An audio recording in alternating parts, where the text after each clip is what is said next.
covering a very serious topic: depression, anxiety, and psychosis. I do have another video out there about the same topic, and in that video I do talk about my book, Recovering from Depression, Anxiety, and Psychosis. I talk about that quite a bit in that other video, and I will talk about it again in this one. However, my main point is to talk from the heart in this video. And I do apologize because, as you can see, I've had a little bit of a problem with adjusting this webcam so that I'm presenting myself not quite face forward.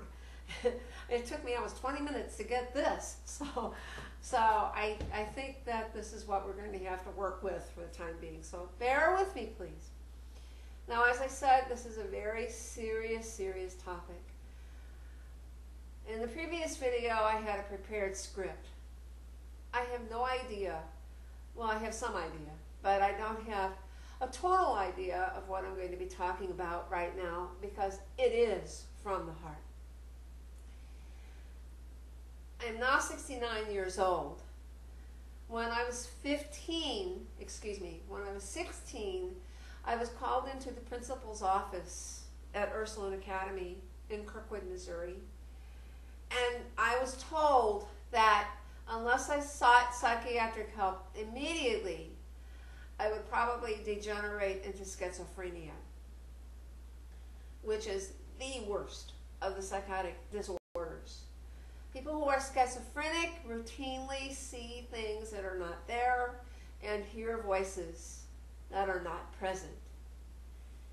Now, I was having those symptoms, which I did not tell anybody about those, because I thought that if I did, and I'm probably correct, that I would be hospitalized.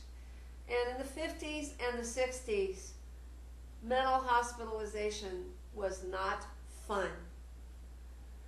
They were largely understaffed. I had an uncle who was hospitalized at Farmington State Mental Hospital in Missouri. He was not a blood relative. He was my mother's brother-in-law. So there's not a genetic implication there. But my mother would come home very shaken, and I talk about this in the book, Recovering from Depression. Very shaken because of the poor standard of care that he was receiving. And I mean, just horrible things.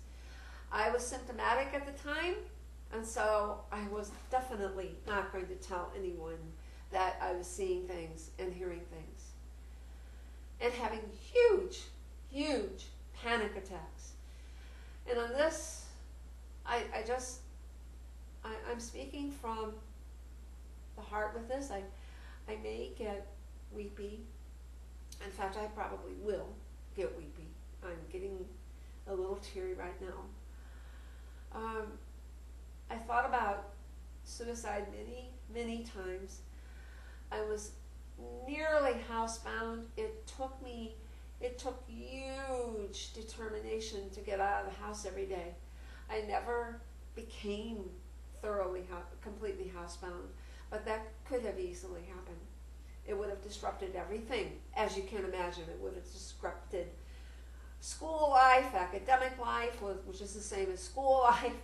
It would have disrupted any career aspirations, and I was determined I was going to go to college and get a degree in piano performance, which I did. So that being hospitalized, I was told that I would likely be hospitalized within 6 months if I didn't seek psychiatric care, and that this hospitalization would likely last for a lifetime. Well, I was not in favor of that. You can imagine what that does to your life. So at the time that I was told this, I did not dare mention the hallucinations. Did not dare. Every day I got up and I thought, this is going to be the day that they'll disappear. And then they didn't. And they didn't. They wouldn't disappear for about 4 years. The panic attacks didn't disappear either.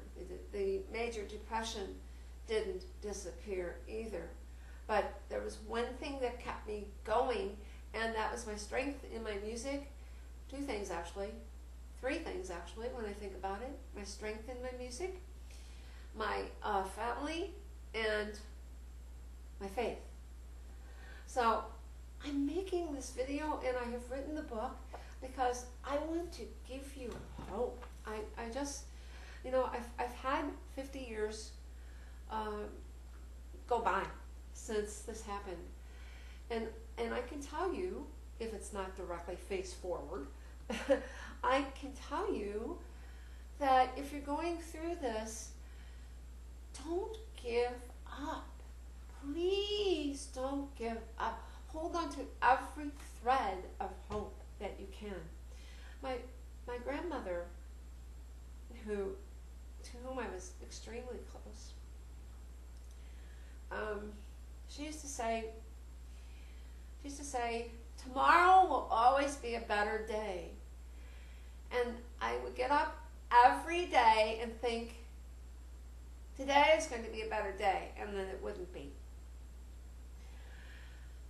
But the next day will be a better day, and it wouldn't be. And I want to pass it along that you don't know, especially if you're thinking about suicide, you don't know what will happen in research, in alternative, and I'm very passionate about alternative modalities. You don't know what the next step will be. You don't know what doctor will come across, something that will help you. And at this point, I would like to give a reference. I do want to say this. It's a caveat, but I'm very, very strong on this. I've used alternative healing modalities. I've also used medical modalities. I don't know if the modalities that I have used are going to work for you. I just don't know. I mean, the closest I've ever gotten to medical school was when I walked through Harvard. And, oh, there was the medical school, right over there. But that's the closest I ever got. I am a musician by trade. I am not a physician. So this is speaking from my experience. I do want to tell you that what has worked for me has been whole food vitamin therapy. Wonderful, especially the B vitamins, because the B vitamins regulate the levels of neurotransmitters in the brain, which are almost, probably a bit low in depression.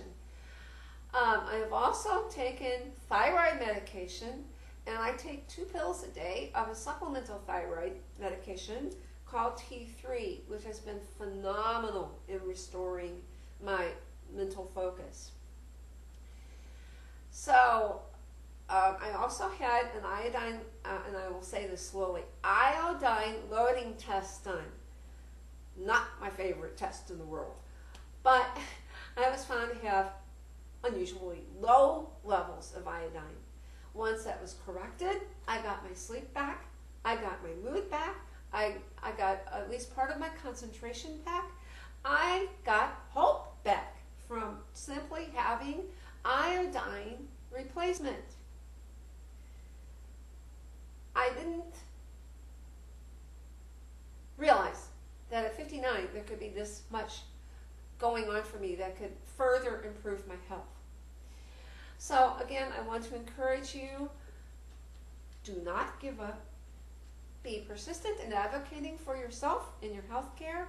Please consider orthomolecular psychiatry. Again, I don't know if it works for everyone. It certainly has worked for me. Again, it's orthomolecular psychiatry. And please, and at least, I will tell you that there is a more information in, here it is, Recovering from Depression, Anxiety, and Psychosis by Barbara Altman. That happens to be me.